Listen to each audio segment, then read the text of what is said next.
কুকুরটা বাজারে হঠাৎ করে এসেছে, কোন জায়গা থেকে এসেছে আমরা জানি না। বেশ আদুরে, গলায় একটা বাঁধার ফিতা আছে, তার মানে বোঝা যায় যে কেউ না কেউ এটা পালন করে। কিন্তু এর পায়ে যে আঘাত করছে এবং পায়ে হাত দিলেই অনুভূত হচ্ছে পাটা অনেক মোটা হয়ে গেছে, যার কারণে আমরা একটা প্রাথমিক চিকিৎসা অ্যান্টিবায়োটিক দ্বারা করবো। কুকুরটা কার আমরা জানি না, বেওয়ারিশ এখন আমাদের কাছে বেওয়ারিশ কুকুরের চিকিৎসাটাই আমরা এখন করছি। আর এই বেওয়ারিশ কুকুরের চিকিৎসার জন্য ক্ষতস্থানে আমরা প্রাথমিক অবস্থায় পভিডন আয়োডিন দিয়েছি। আর ইনজেকশন দেওয়ার আগে আমাদের আরেকটি কুকুর আছে রাপ্পাই, ও একটু অসুবিধা করছে, কারণ ওরা একজন আরেকজনে এক এলাকায় যেতে দেওয়া চায় না। এই যে আলিফ আরেকটা আছে, এই যে আলিফ। আমাদের এই জায়গায় যে সমস্ত দোকানদার আছে সবাই কিন্তু এই কুকুর, বেওয়ারিশ, বিড়াল কুকুর এদের খুব ভালোবাসে এবং এদের চিকিৎসা করার জন্য চেষ্টা করে। অরিন্দম ভাই না এনে আত্মী রাখতে যাতে আমার দাঁড়িয়ে যা, মানে ওই যে গিটি না ফিরাতে পারে না ফিরে না দেয়। ঠিক আছে, ইনজেকশন দেওয়াটা খুব ঝুঁকি, এরপরেও আমরা এটা করবো।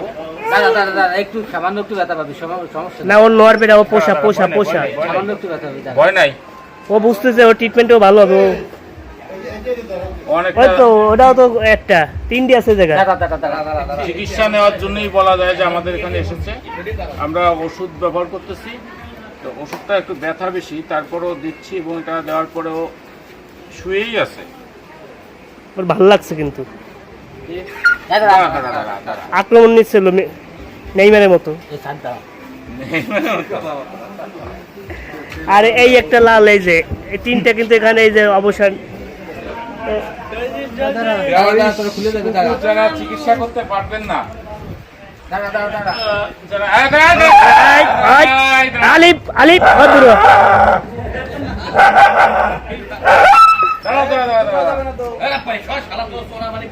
যারা বেওয়ারিশ কুকুর চিকিৎসা করা নিয়ে সমালোচনা করেন তাদের আমরা বলবো যে আমরা এগুলোকে চিকিৎসা করি। এই একটা লাল, একটা এই একটা, তিনটা আমরা এই কুকুরগুলোকে একেবারে বিনা পয়সায় চিকিৎসা করি। এই আমি একটা বিশ্বাস খুব দ্রুত সময়ে এই কুকুরটা সুস্থ হয়ে উঠবে এবং সে বেশ পোষা। যাই হোক, আপনাদের কারো যদি কোনো কুকুরে এরকম সমস্যা হয় আমাদের অবশ্যই জানাতে পারেন, আমরা প্রয়োজনে বিনা পয়সায় চিকিৎসা করে দেবো। এই কুকুরটা যদি মালিক দেখে এই যে আর একটা কুকুর